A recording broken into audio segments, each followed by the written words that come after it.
Hello, Sanford. You are watching the Coyotes Football Network. I'm Jonathan West, and welcome to the Howler. Well, the Coyotes are back in action after a much-needed win against the University of Southern Florida. Man, does it feel good to be on the winning side of things once again. 3 straight losses. They finally get that win back in the W column. They finally get that W back in the win column. There we go. That's a little better, I think. But this is huge. The last game of the regular season. It is the last game for some of these seniors that they may play at a high level when it comes to a regular season ball game. We don't know who's getting drafted. We don't know who is impressing scouts at all right now. A lot of interesting things going on at Sanford. I right now will not touch into that. We do have planned a special off-season year in review that we'll be bringing to you here exclusively on the Coyotes Football Network. A special edition of the Howler. Stay tuned for that in the coming weeks. But more importantly, this Coyotes team has all the confidence, I think, in the world now after what happened last week. They get the win over USF. They make sure that they get that W back. They're now hype. And they're up against a top team in Tulane. Now, not a lot of news on the recruiting trail before I get into any more of Tulane here. Brandon Davis, though, the center, did commit to Sanford, so he'll be joining that offensive line group, a much-needed fix for this Sanford team. We've seen how well the offensive line has played. When they do play well, this team plays very good. When they struggle, this team struggles. That offensive line is a big part of what makes this team good, especially coming next season. I mean, it's going to be possibly a different style of offense here in Sanford. Let's take another look at who Sanford may face in a bowl game. Right now, it looks like Sanford will host Iowa in the Meineke Care Car Bowl. That's just a projection, folks. It is not exactly what could take place, but that is one possibility. Now, players of the week last week, Dion Rainey and Cole Kelly. Conveniently both from Tulane, so it's nice to see how well they played so we get an idea of what is to come this week for Sanford. Cole Kelly has been a top player in the AAC all year long. So this secondary, this defense, they're going to have to be ready for him. We'll talk more about him later on here in the program. But let's talk about the most disappointing factor of this year, I think. And that's the fact that Sanford is out of a possible AAC championship game. The 3 losses did put them too far behind UCF, and at this point it doesn't matter what happens this week. UCF has a lead over Sanford no matter what. So the Coyotes will not get an opportunity at the AAC championship. They have at least gotten to a bowl game. That is going to be a positive. So we won't be with you next week for the AAC championship, but we will be with you for whatever bowl game the Sanford College Coyotes are able to get a bid to. In more good news, guess who's gotten some votes in the top 25, folks? The Coyotes are back in the world of top 25 talk. So they haven't made it ranked just yet again, but they are back in the talks. So that is very important for what could be a big season next year. Now some pretty good games coming up this week. UCF heads to USF. UConn's got SMU, and one I like very much is Cincinnati at Memphis. So a lot of fun games in the AAC, but the one we care about is Sanford headed to New Orleans to face the Green Wave of Tulane. Right now, Kirk Herbstreit saying that Sanford is the favorite to win that ball game. I don't know if you can really call Sanford a favorite at all at this point. They've struggled the past couple weeks, but they pulled out the victory last week. If we see the good Sanford team, the team that is able to get to the quarterback, the team that is able to get something going with the ground game, and even finding some completions through the air on offense, they have a chance to win. But if that Sanford doesn't show up, it's going to be a tough tough game to win, because this is a very talented Tulane offense, and I worry for the defense, very much so. And also, not to mention, Tulane's riding a 4-game win streak. I mean, you look at Sanford, they just got off a 3-game losing streak. Now they have to go up a team that is riding high on a 4-game win streak. It's good that at least Sanford broke their streak last week. They don't come in with a 4-game losing streak.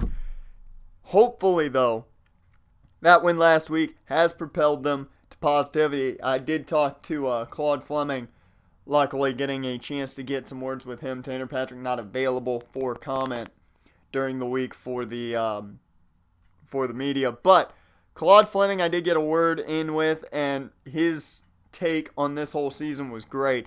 I asked him how it feels to be in your last regular season game as a Coyote, and he simply said, it feels like a dream's coming to an end. So he's disappointed, it seems, that it's his last regular season game here. But a key component to Claude Fleming's last game is he's only 32 yards away from 1,000 yards. This young man is going to hit 1,000 yards on the season for a second year straight. And he's even got a bowl game to add to those stats to impress those pro scouts. And I'll tell you folks now, I think Claude Fleming needs to be at least a second-round prospect in the eyes of the pros. We'll talk more about that when time comes for that. Let's talk about Tulane's top players, though. The men to keep an eye on, and of course, first and foremost, is quarterback Cole Kelly. The senior stands at 6'7", 263, and had a phenomenal year throwing the football. 23-7. You heard me right. 23-7. This team isn't known for throwing the football a ton. They like to use their ground game, and Eric Goff's stats, well, they speak for themselves.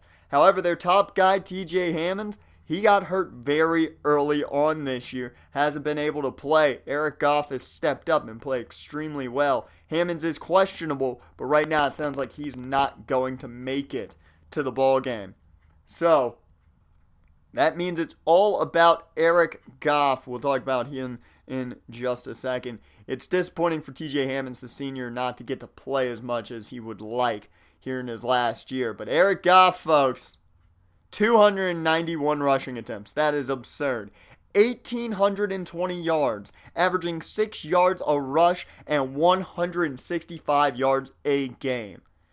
Absolutely monstrous stats. This is the key to the ball game. If you are a defensive lineman for Sanford, you have to stop Eric Goff.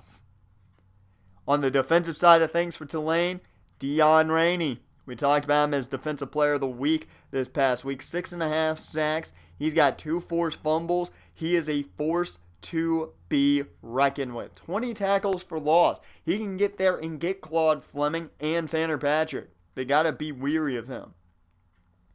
Another player that Tulane will not have is DeAndre Williams, who is out for the rest of the season. It's going to be interesting to see how they play without him. He's got 1.5 sacks on the season, only 5 tackles. But it's going to be very interesting to see how their defensive line suffers from not having their big leading tackle there. On that secondary, you got Trey Jackson, the undersized corner, 5'9", 184. He's going to be matched up on the taller Josh Williams. Expect for Sanford to attack that matchup. If I'm Tanner Patrick, I'm looking Josh Williams' way if he's on number 11 all day long. I mean, it's 6'1" against 5'9". You got to throw it up and allow your bigger receiver to make the plays against a much smaller corner. Now for Sanford's offense, we know who to watch. It is Claude Fleming. 32 yards indeed. I'm sorry about that, folks. 32 yards away from 1,000. He's got 7 rushing touchdowns on the day. Has averaged 88 yards a game. Claude Fleming is going to break 1,000 this weekend. I can't wait to watch it. I already brought it up. Josh Williams, 6'2", 198. I said 6'1". I apologize. An inch off there. He's got a career high in touchdowns this year at 8. Career high in yards. He has played excellent this year and has been a big target. On that defensive front, Deshaun Hollis has done a great job of stopping the run as of late and has 4 sacks on the year. He needs 1 to have a career high, and it is a big last game for him, his last game of the regular season as a Coyote. A lot of these seniors, in just a few weeks' time in their bowl game, are going to be playing their final game. As a Coyote, it's tough to take. Big Joe, another guy to watch this week. He is 1 sack away from tying his career high and the Sanford record for sacks.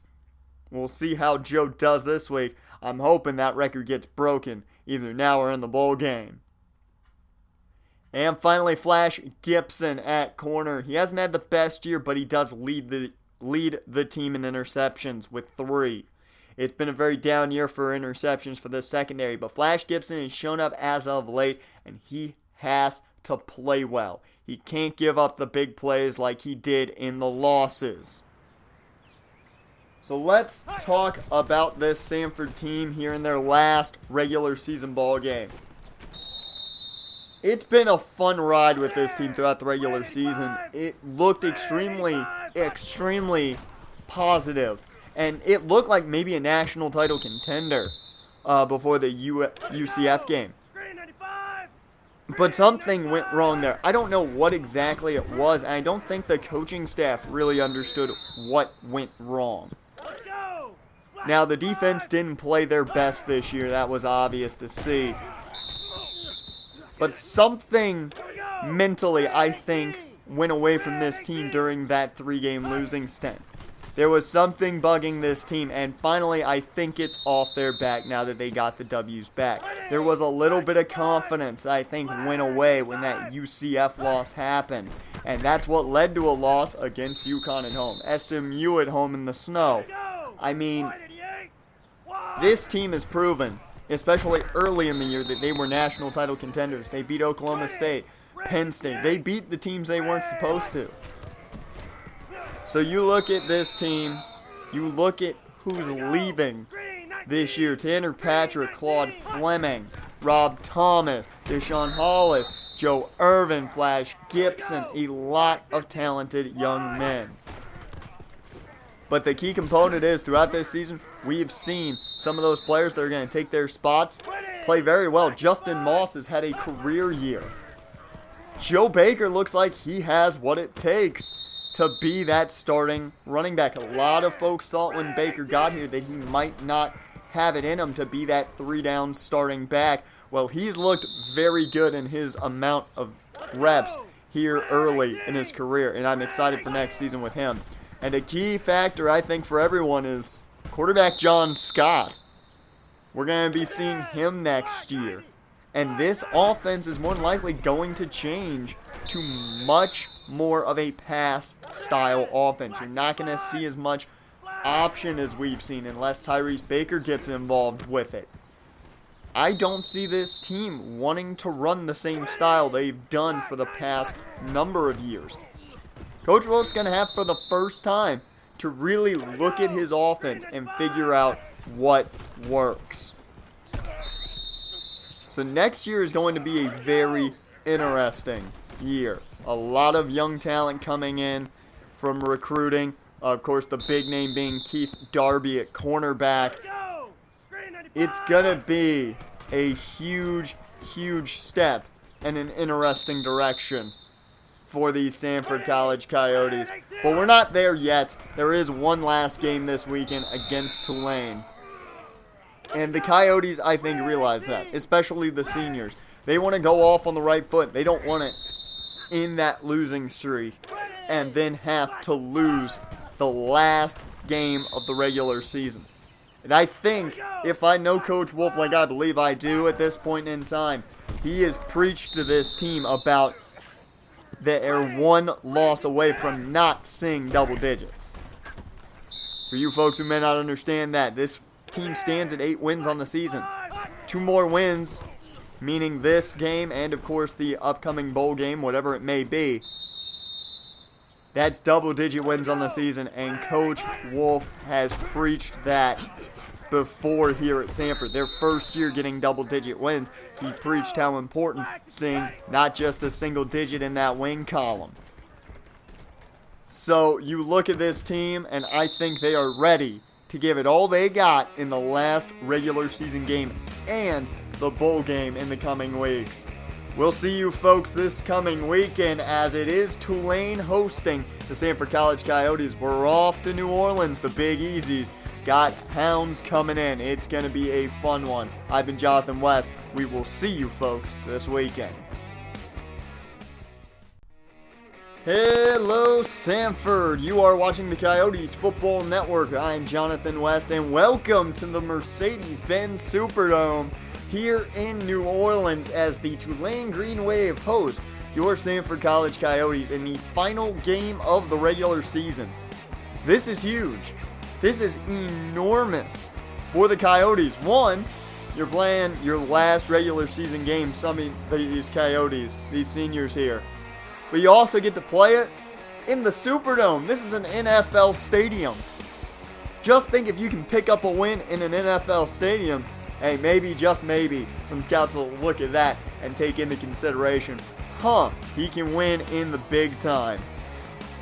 I'm not going to put too much on that, but it is a huge opportunity for a lot of these seniors. Claude Fleming, the man in particular, will be watching, trying to inch his way to 1,000 yards. 32 yards off, folks. We'll see if and when he hits that today in this matchup. It's going to be a fun one. Cole Kelly, the big quarterback, ready to get his job underway as this Tulane team is ready to go.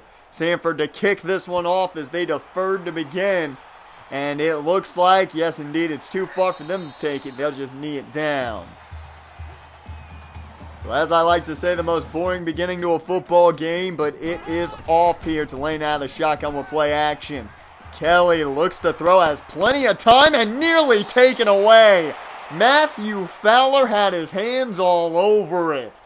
Oh, it smelled and felt like a pick six, folks.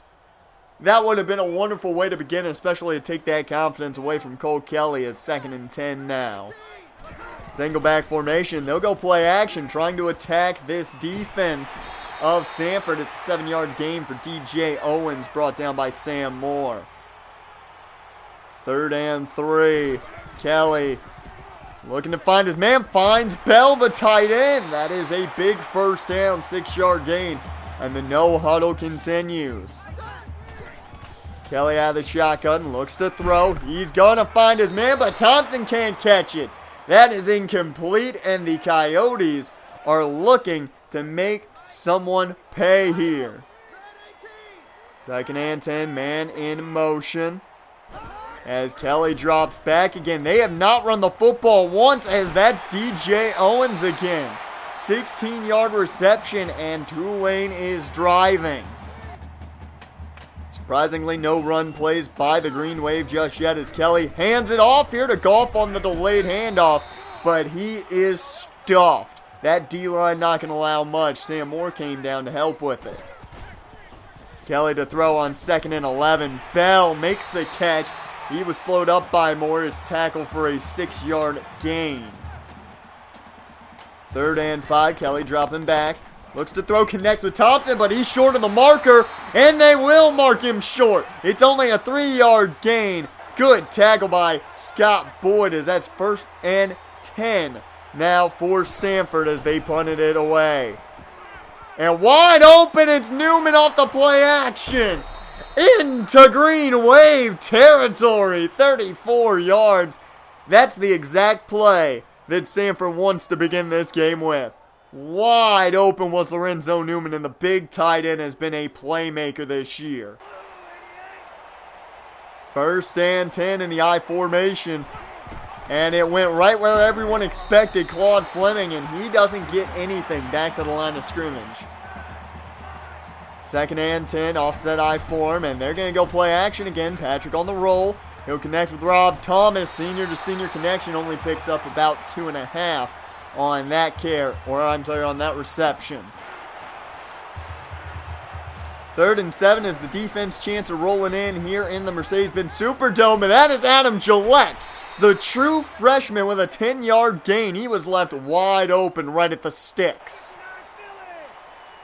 1st and 10. Patrick under center, Baker in the ball game, and he will go to Joe Baker as he goes right up the gut, powers through a defender, and that is an 11-yard gain, enough for the first. We talked about in the Howler, Joe has looked good this year, and it's going to be very fun to watch him take over as the lead back next year.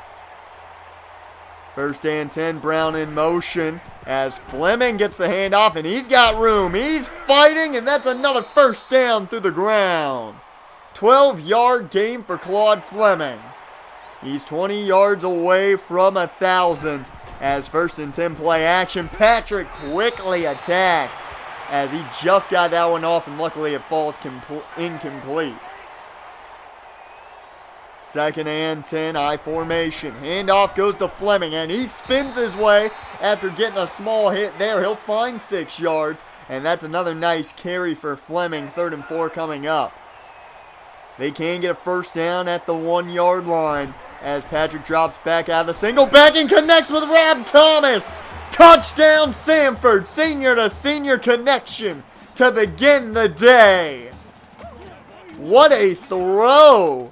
Look at that window. You had 2 defenders around the area, but right into the middle point. Thomas into the end zone at 7-0, Sanford on top. As Cole Kelly throws, he connects with DJ Owens, and my God, what a hit by Dylan Trevor. Huge shot as Owens does hang on. It's a new set of downs as Kelly goes back to the no-huddle. He finds Thompson. 6-yard gain, and the no-huddle will continue. 2nd and 4. Kelly had the 5-wide set again. Pressure was coming, but Scott Jr. left right over the middle, and a huge gain into Coyotes territory. Lindsey Scott Jr. 33 yards, and now Tulane has a big opportunity. 1st and 10, Kelly takes the snap. Looks to throw, connects with Williams, and that's another big first down, gain of 14. As this whole situation is starting to backfire on the defense. Man in motion, Kelly looks to throw again over the middle, connects with DJ Owens. He's been the favorite target. 8-yard gain. As 2nd and 2 at the 4-yard line. Man in motion. Kelly hands it off to Scott Jr., who went into the running back spot, and that's a 4-yard gain and up for the touchdown. A very interesting situation as they gave it to a receiver in the backfield. Nonetheless, it's a tie ball game as Sanford looks to start out with a screen as Fleming takes a shoulder there as he gains 6 on the reception. 2nd and 4, Baker checked in, but they'll go play action. Patrick checks it down to Lorenzo Newman, and it will be only a gain of 1. 3rd and 2, Gutierrez, the man in motion as the handoff goes to Fleming. He'll move up the gut after cutting inside, and it is a 6-yard gain, enough for the first. Folks, he's almost there. He is almost there, 8 yards. And Fleming will have enough for 1,000, but that'll take us to the end of the first. It's all tied up at 7 apiece. We'll have more for you here on the Coyotes Football Network. Welcome back, everyone, here to New Orleans, as the Green Wave of Tulane hosts Sanford. It's a 2-yard run there for Claude Fleming to begin this second quarter of play. 6 more to go for him as Baker checked in, and they'll go option. That's Tanner Patrick, and it's a 7-yard gain on the ground. So very manageable 3rd down here, 3rd and 2. Offset I formation. Patrick gonna drop back. Over the middle, connects with Newman. An extremely tight window to get that one in, but Newman grabs it. It's a 9-yard gain and a first down. 1st and 10. Patrick under center. They go to Fleming. He's dropped, though, in the backfield. Now he's going to need 7 yards to collect that 1,000-yard mark. 2nd and 11. They go play action. Scott throwing it. I didn't even notice Scott was in the game. 24 yards to Adam Gillette as they shock everybody with the deep ball. Patrick checks back in. 1st and 10. A little surprising to see John Scott check into the ballgame and all, as Patrick's pass went up in the air. Luckily, it didn't get picked off there. 2nd and 10 coming up. As I formation here. Handoff goes to Fleming. He can't find room. He's going to only gain 1. Still needs 6 yards to hit 1,000. 3rd and 9 in the shotgun. Patrick takes the snap. He's looking to throw. And he wanted Williams. Couldn't hit him. It's picked by Hooper. And Patrick's the only man who can stop him. And he's able to make the touchdown saving tackle. He throws the pick but saves it from being a touchdown. Just doesn't put enough air on it to get it to Williams in the first place. And Hooper just has an easy shot at it. Nearly takes it back all the way, but a good stop by Tanner Patrick. 1st and 10 now for Cole Kelly and company. Goff gets the handoff, but he's dragged down. Good stop by the defense. A loss of 1 as the no-huddle continues again. They'll go back to the ground, but look at that. Matthew Fowler, or no, I'm sorry, Dylan Trevor with the tackle. 3rd and 10. Shotgun formation for Kelly, but somebody, I think, jumped on the line. And it is a false start. Move them back 5. That makes it now 3rd and 15. Tulane was in comfortable situation where they were. Now 3rd and 15. Kelly has to make a play and nearly taken away by Dylan Trevor. The hometown boy, the junior out of Sanford, almost makes a big play. As out of the shotgun, Sanford takes over, and looky there, folks, 8 yards. Claude Fleming has eclipsed 1,000 on the year. Huge play right there for Fleming as he has now eclipsed 1,000. 2nd and 2, and he'll get just about 1. They'll say maybe half a yard, but I think they gave him the whole full. 3rd and 1 here, I formation. Fleming still in the ball game. Or I'm sorry, that's Baker. And he'll bounce to the outside. Look at the running room past the 50 into Green Wave territory. Good run from Baker as he bounced to the outside, bouncing off his own lineman, and was able to find the yards afterwards. There's the speed on display of Baker. Great run to watch. 1st and 10. Play action out of the I form. They picked up the block, and Newman can't hold on, as the big tight end has been a favorite target today, but he can't hold that one in. 2nd and 10, shotgun formation. Patrick looks to throw again, and he connects with Josh Williams.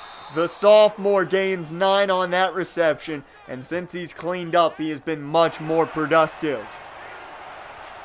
3rd and 1 in the full house. Clock is ticking to the end of this first half. It's a huge play on Claude Fleming. They'll say he got maybe half of it, as it's 4th and inches and the offense is out there. Handoff to Gutierrez, and the fullback does it.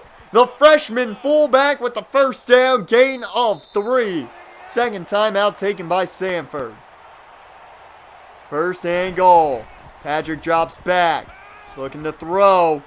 He checks it down to Fleming as he goes out of bounds, but it'll be a 2-yard gain.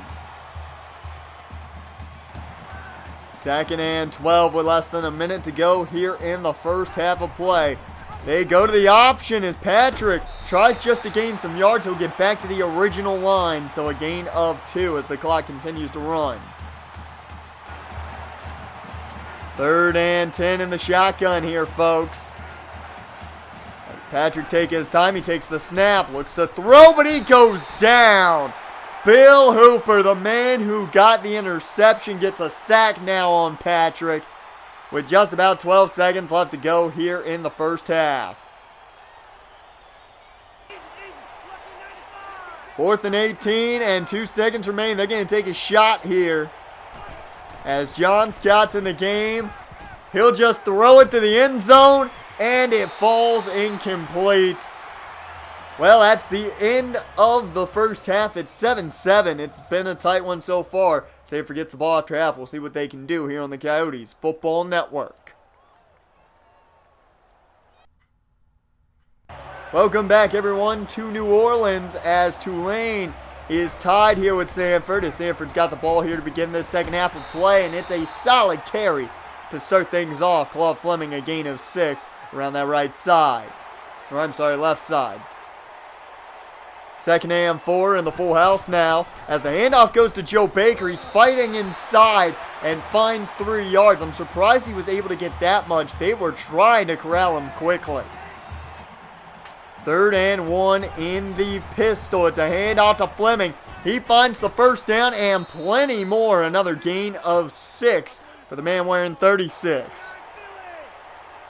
First and 10. Patrick in the I form.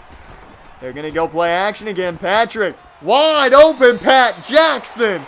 Patrick to Patrick connection for a gain of 18. I wonder if Patrick Jackson's going to miss having that connection next season, but nonetheless, it is first down. Once again, play action out of the gun. Quick throw goes to Newman, and Lorenzo Newman with room to run and a big first down as he powered over a defender. Gain of 12 as he's had a solid outing. First and 10, still in the shotgun. Patrick looks to throw. They're setting up the screen, though. And look at the room for Claude Fleming. A nice juke. And he breaks out of one would-be tackle, 19 yards. But did you see the moves there by Claude Fleming, folks? Absolutely amazing. We'll take you to a stat here for Tanner Patrick, who has the record for passing yards in a career here at Sanford at 8,822. First and 10 here for Tanner Patrick as Baker's in the ball game, and he'll take it up the gut and he'll find a nice chunk of 5. Good blocking by the line to give him a hole to run through there. So he's had a nice showing on his 4 carries. Second and 5, I formation. Pitch goes out to Fleming. Good blocks, and to the end zone he goes. 13 yards. Claude Fleming now starting to really feel the mojo as Sanford takes the lead. It's 14-7 after the Fleming touchdown. Tulane has to answer if they want a chance. Kelly to throw, and he misses his intended target. That was DJ Owens. He's been on time with him all day. That is a rarity here. Second and 10. Cole Kelly goes play action. Wide open is Josh Williams of Tulane. That's going to be a big first down, gain of 19 as the no huddle starts up again. First and 10 here. Kelly in the pistol. He'll go play action again. Once again finds his man. That's Thompson. Another big first down, gain of 15 on that one. The no huddle continues to run here for Tulane as Kelly takes the snap out of shotgun. He connects with DJ Owens this time around. It's a 5-yard gain. And they'll keep running to the line. Second and 5, Kelly drops back. Looking to throw, he took a shot as he got rid of it to Owens. Owens does make the catch. It is a first down, but he took a shot from Big Joe. First and 10, once again the shotgun. Williams the man in motion as Kelly looks to throw. And that one nearly taken away again. These linebackers and defensive ends looking for that football. That was Shea Faraday, folks. Second and 10. Kelly looks to throw. Over the middle, finds Thompson. He fights, and they will give him enough for the first. Another play over the middle worked out as this no huddle continues. Kelly to throw. And he'll just chuck that one away as I think he was starting to sense the pressure from the inside. Second and 10. Finally, the rotation was able to come in, and Deshaun Hollis was bringing the pressure, but Kelly gets it off to John Williams. I've been calling him Josh this whole time, for an 8-yard gain. The no huddle here on 3rd and 2, though. What they got? They go to the ground for Goff. He powers through defenders down to the goal line. First and goal. The no huddle continues. Pitch to Goff, and he finds the end zone. It's a tied ball game. Well, pending the extra point, I should say.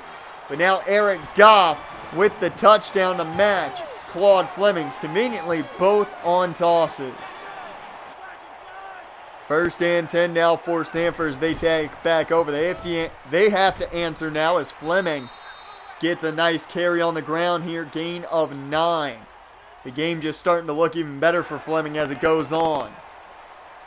2nd and 1. Joe Baker checks in. He'll get the handoff. Fights away from one tackle and is able to get enough for the 1 yard he needed. 1st and 10. Patrick under center. He'll go play action here.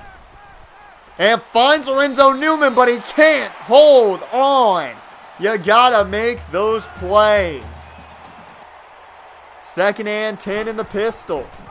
They go option, but Patrick caught quickly by Bobby Rainey as he was able to get him with one hand as he was trying to come off a block. It's going to be a loss of 2, and that's going to set him up in a 3rd and long situation. 3rd and 12, it's play action out of shotgun. Patrick goes deep. Newman with the big play! Big first down for Lorenzo Newman over the middle. What a play! They needed a big play there. And Patrick decides to go over the middle, takes a shot as he gets rid of it, and connects with his big tight end again. 1st and 10 here. 5 wide set. Patrick looks to throw. He connects with Patrick Jackson. That's enough for the 1st down. The crossing pattern worked. 15 yards. It's another big play for this Sanford passing attack. I'm surprised at how much they've thrown the football today, but it's working. 1st and 10 with under 20 seconds to go here in the 3rd. Option again. Patrick breaks out of one tackle, but he can't get back upfield in time. It'll be a loss of 2. Brian Lambert on the tackle there. It was some fight there by Patrick, but he couldn't do it as we head to the end of the 3rd quarter. All tied up still. This time, though, it's 14-14. 1 quarter left to go. Stick with us here on the Coyotes Football Network. Welcome back, everyone, to New Orleans here as is the final quarter of play to begin. Patrick gonna throw it. Here's pressure coming, and that's intercepted. Intended target was Rob Thomas, but it's picked off by Kelly, the, I believe, linebacker. But Chris Kelly with the takeaway.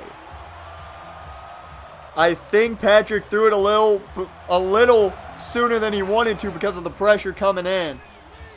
But now, Kelly on offense gets a chance as John Williams with another reception. 14 yards and a big 1st down.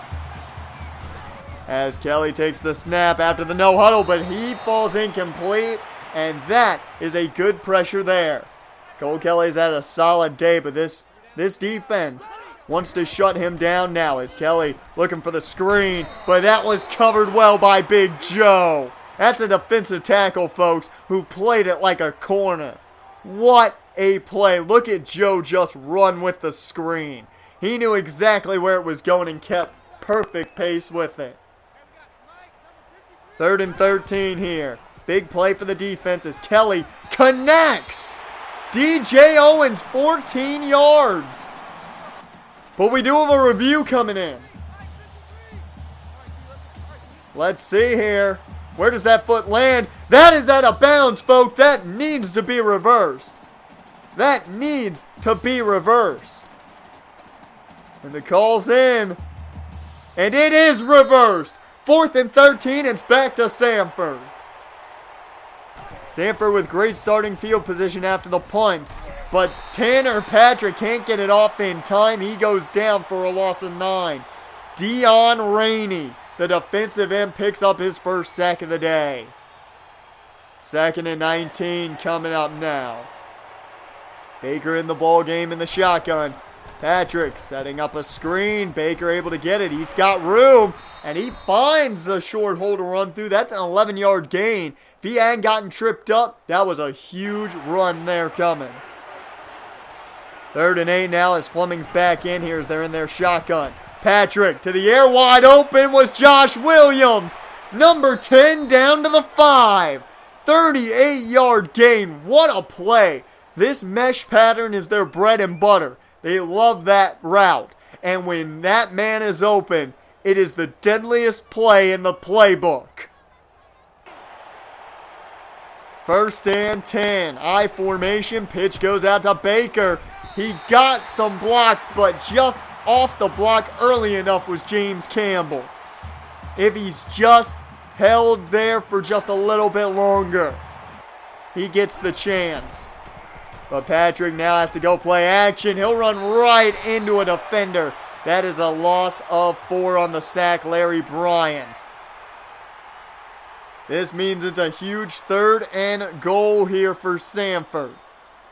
Tanner Patrick going to be looking to make the play here. Look for that slant pattern they like here down in the goal line. 3rd and goal from about the 11. Patrick takes the snap. Slant over the middle. That's Patrick Jackson. Touchdown, Sanford. They made a change there. That was a route change by Tanner Patrick. He put Jackson on the slant. He's initially supposed to go to the flat, but a great play there to take advantage of the defense and score the touchdown. Huge play. Now brings it 21-14. First and 10 for Cole Kelly and company, as Goff has had a very poor day on the ground.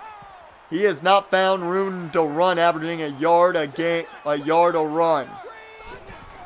2nd and 8, they go back to Eric Goff, and once again he's put down, only a gain of 2. That brings up 3rd and 3 as the no-huddle continues.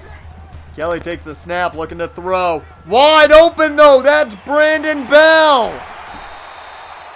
A big play for the tight end, 31 yards. As Kelly once again finds Brandon Bell. The linebackers have not been able to cover him well. 24 yards now as they continue the no-huddle. First and 10 handoff goes to Goff. He's brought down though, only a gain of 1. That's Dylan Trevor on the tackle. 2nd and 9 now. Under center is Cole Kelly. Bennett the man in the backfield, and they'll go his way. But guess who it is? Dylan Trevor with another stop on the run. Great play. 3rd and 9. Kelly to throw. He connects with Woods near the sideline, and his momentum took him out. That means 4th down. What do you do, Tulane? They've kept the offense out here on 4th and 6. Kelly takes the snap. He looks to throw to the end zone. And it's called Roy Thompson.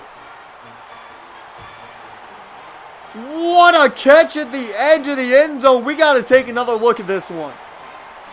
Luckily, it is being reviewed. Was that a catch? That's a tight call. I don't know if a foot was down when he got that ball. And the ruling is the play stands. You have got to be kidding me. So it's 21-21 here with 2.5 left. A yard run here for Claude Fleming.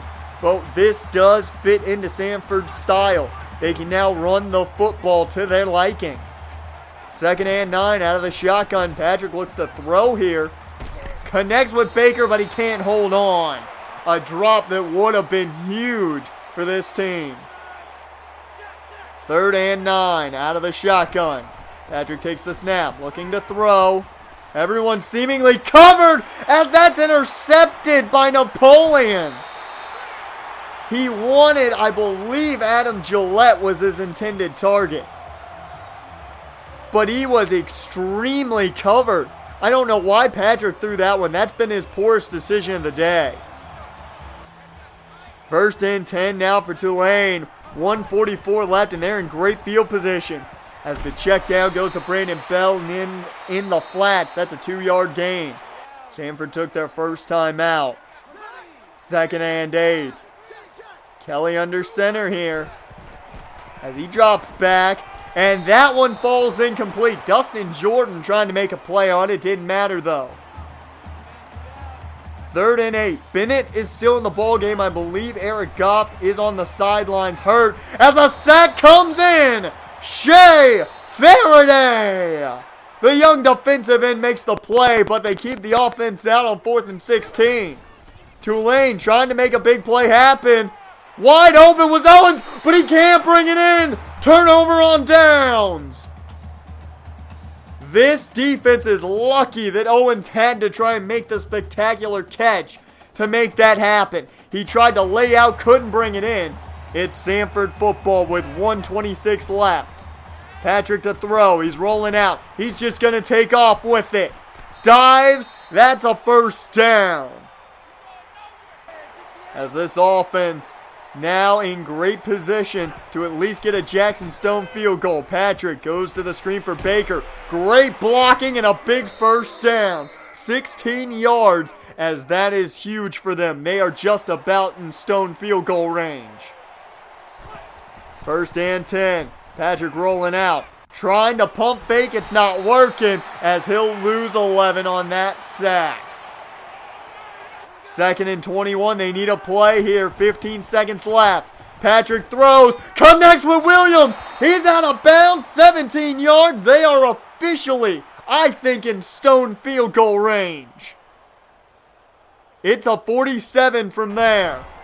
And they will take the kick with 11 seconds left. It's good. Jackson Stone may have ended this ball game. 47 yards, as he still is stone cold when needed in the clutch. 8 seconds, folks. 24-21. Cole Kelly takes the snap. And there's Shea Faraday bringing him down. Sack number 2 in the day. 1 play left for Tulane. 4 seconds. Kelly looks to throw it deep, but Shea Faraday causes chaos. Sack number 3. It's over, folks. What an end to the game. Jackson Stone with a 47-yard field goal to give them the lead with 8 seconds left. And Shea Faraday, rightfully so, is your player of the game. 2 sacks to end this ball game.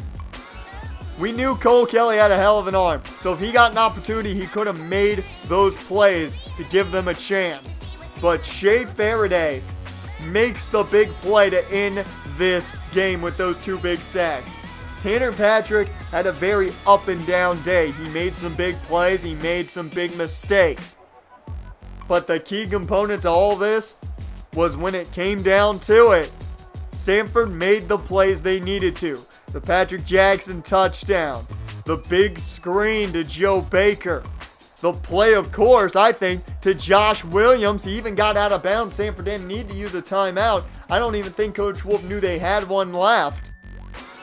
And, of course, the Jackson Stone field goal. They made the plays when they needed to. They got the W. And they will end the regular season 9-3. Well, folks, we will see you in the next edition of the Howler. We'll be going over bowl week and all the bowl games you're going to see, as well as what game the Coyotes got invited to. I've been Jonathan West. You've been watching the Coyotes Football Network. Thank you, and we will see you in the next Howler.